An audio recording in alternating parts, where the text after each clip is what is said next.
And here we are, ladies and gentlemen. Very welcome, because we're here live at the all-new Imperial nightclub on the main street in Cavan. You can hear the pops, the pop of the corks, yes. Yes. Well, Paddy Cole, it feels like only a week since I've seen you. And it is only a week. Well, you're welcome to Cavan and welcome to the all-new Thanks very much, Paul. Thank you. It's What do great you to be here. It's a beautiful place. Oh, it's fantastic. Yeah, I'm looking forward now to hitting out a few numbers later on. But it's a lovely place. I wish them all the very best of luck with it. We were talking there just before we came on air, Paddy, about... You were saying there's footballers downstairs and there's all these... Yeah. I'm more interested in who's in the band with you tonight. Oh, yeah. I seen the boys going through like, oh, that's your man. I was talking Ollie Brady and Martin McHugh and a whole lot. They said Nudie Hughes might be over from Monaghan as well. So it's great to see all this. It's nice support for the guys, because the Kogans, I knew like the Kogans were connected with the famous Gunnar Brady that played for the Cavan team, won in 1947 in the Polo Grounds. And when I had the bar and restaurant in Casablanca, he was a guard in Casablanca, and himself and myself became very good friends. And as a matter of fact, the day that he died tragically of a heart attack, I was talking to him a few minutes before he was in the patrol car, and he said, I'll see you later on. And then subsequently his sons Martin and Philip bought the bar from me. They bought the bar from me in Casablanca, yes. Yeah, they owned the bar, finished up owning the bar. Well, Paddy, you live in Dublin now. I live in Dublin, yeah. And you've your radio show and everything. Yeah, I do. For the past 14 years, I do it on Sunshine Radio every Sunday morning from 10 o'clock till 12 o'clock.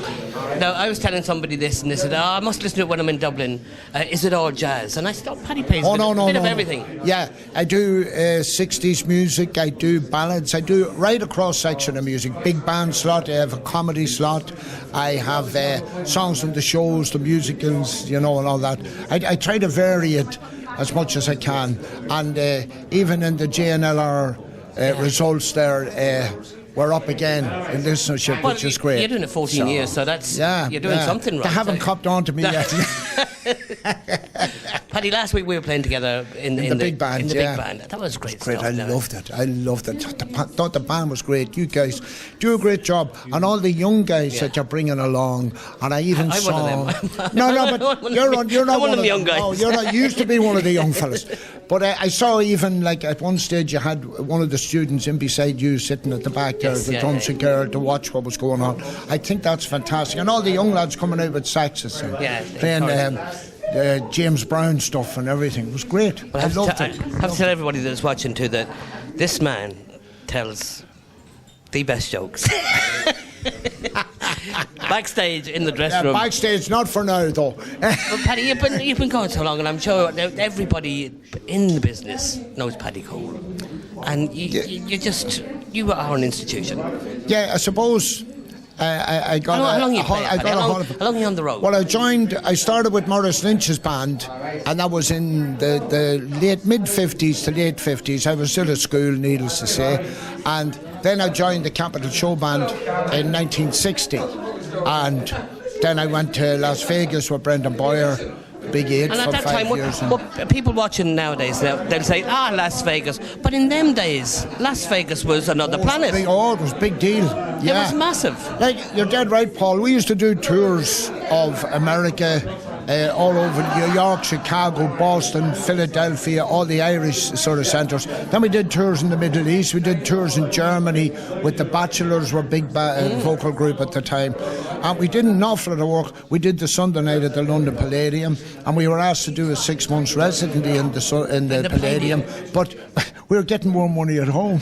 Typical. So it's incredible. We had a good run. Vegas must have been an incredible experience. It was fantastic. It was hard work though, and you would appreciate it being a musician yourself. We were doing 3 shows a night, 6 nights a week, and each show was an hour long. And so you were an hour on, half an hour off? An hour on, half an hour off, sometimes maybe an hour off. You were around, and the last show, your first show could be at 8 o'clock, your last show might be at 1:30 in the morning. So it was a long, hard drag. People don't understand is you have to put the same face on all the time. You had to, because a different audience in, and we were very popular there. Like, well, the Royal Showman had, in fairness, had done it all before us, but like you had a different audience in every show, and they were there entertaining, and you had to go out as if it was your first show. Big demand. And you'd have seen a lot of stars when you were out there yourself. Oh God, you've seen them all. Yeah. And some of the times, like we were in the dressing room with Elvis Presley, and nobody took a photograph. These are the sort of things that you regret, you know. But nowadays, everything's a photograph. Yeah, that's right. In those days, like, did anybody bring a camera? No. And the one thing I remember about him, the dressing room was done out like a gymnasium. Rowing machines, weightlifting stuff. He was as fit as a fiddle at the time, you know. And then, of course, we saw him at the end of his days, if you like, when he had put on a lot of weight. And I was very sad to see it, you know. And such a young man. Oh, yes. It was a Dr. Gannon in Vegas used to be organised to be at the side of the stage when he was on, just to keep an eye on him. And we got to know Dr. Gannon, and his secretary was a lady called Penny Pennington. Yes. And Elvis used to give her unbelievable presents when he would go in to end the show. Diamond rings worth maybe 10,000 at the time, you know, all that sort of stuff. And you're talking about the late 60s. Oh, yeah. So you're talking mega money. Stuff like maybe nearly 100,000 now, you know. Incredible. And he would just take it off and give her the ring. Jeez. Yeah. Did he give you anything? I was sort of, no. Let me see. But Paddy, it's come full circle now. You know, you're still on the road, you're still playing, and you still love it. I still love it, and I'm careful now. I do the things I enjoy.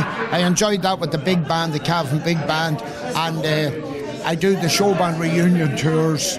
I'm not working as hard as I used to. I've seen you on the show band reunion tour, and that is a great show. Yeah, I enjoyed that. And the journeys, like we did 36 dates, and the journeys and that were a bit, you know. But most enjoyable, a great band, great artists on with us. Everybody on it was top class, so it was great to work with them. And it must be amazing for you now to see Ireland easy to get around. Oh yeah, sure. And Cavan tonight, like, I came up the road in no time. Yeah, like when we did the shows last week in the Raymer in Virginia, I had thought about the idea of booking into a hotel. Yeah. So I was back in Dublin in 45 minutes. That's right, yeah. You know. The big joke around... You fellas weren't out of the bar at the time. We weren't. We really weren't. But the big joke is now, it's longer to get from Cavan to Dublin than it is from Dublin to London. You know, I know that. The world has got so small. Yeah. You know, and Dublin to Cavan now is... It's handier. It's handier, you mean. Yeah.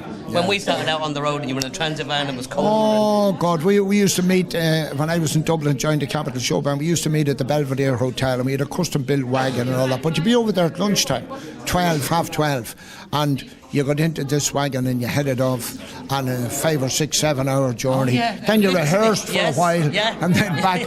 Oh, it was tough going. Like, I've done it. At least out of all this debacle of the so-called Celtic Tiger, the infrastructure, roads and all that, is fantastic. Incredible. Great, yeah. Incredible. Very handy. It has its own downfall too, that you don't see the parts of lovely Ireland that we've seen. Oh, we saw them. We went through every town and village that there was. Oh, I know that. And we've been through towns. I've been in places now, and I'd say the ballroom is here at the end of this town, but when you look at maybe a furniture store or something like that, very few of the ballrooms are still there. Well, Paddy, I know you're mad to get on stage. We are gonna have a special. We're gonna get you up to Cavan TV, and we're gonna have a special with you, because the stories this man told me. I love it. The stories you told me last week about when you were starting off and sitting by the lake and your dad being the postman and stuff like that. Yeah. It was just incredible. And the people have to hear it, so we want everybody to hear it. Paddy, best of luck tonight. Paul, thanks very much. Thanks a lot. I'll be in boogieing with you. Okay. Thanks a lot to all your viewers. Yeah. The legend that is Paddy Cole, ladies and gentlemen.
hear it for Desi, ladies and gentlemen.